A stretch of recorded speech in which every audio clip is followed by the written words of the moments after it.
আজকে অস্ট্রেলিয়া ভারতের কাছে হেরে গেল, ওকে, এটা আমি ডান পাশে রেখে দিলাম।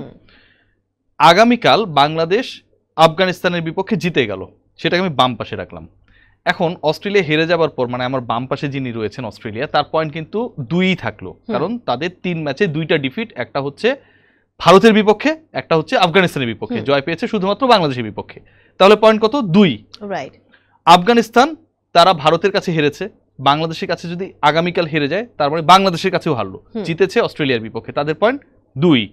বাংলাদেশ হেরেছে অস্ট্রেলিয়ার বিপক্ষে, ইন্ডিয়ার বিপক্ষে, বাংলাদেশ যদি আগামীকাল আফগানিস্তানকে হারায় বাংলাদেশের পয়েন্ট 2।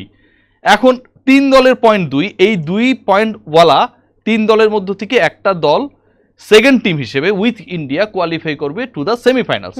তাহলে তো রান রেটের হিসাবটা আসবে। আমি যদি একটা ধ্রুবক হিসাব করি, সেটা হচ্ছে একটা কম্বাইন্ড ইকুয়েশন, এবং সেই কম্বাইন্ড ইকুয়েশনটা বাংলাদেশকে অন্তত 30+ রানে আফগানিস্তানকে হারাতে হবে।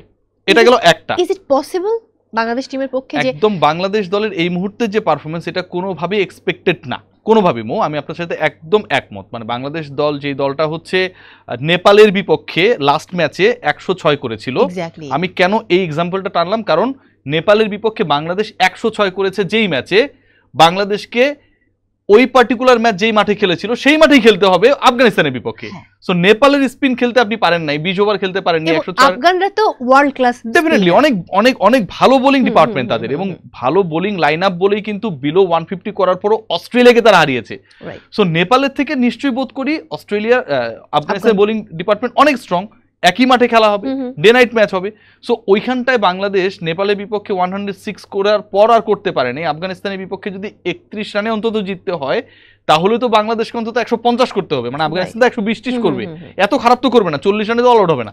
So it's difficult according to the present performance of Bangladesh এবং অ্যাকর্ডিং টু দ্য সারফেস যেখানটায় খেলা হবে সেই হিসাব অনুযায়ী। তবে ওই যে কাগজে কলমের একটা হিসাব নিকাশ থাকে না, এখন এটা যদি আপনি আমি আলোচনা না করি পাবলিকে গালি দিবে যে আমাদের মধ্যে দেশপ্রেম নাই। সো ওই রিস্ক আমরা নেব না।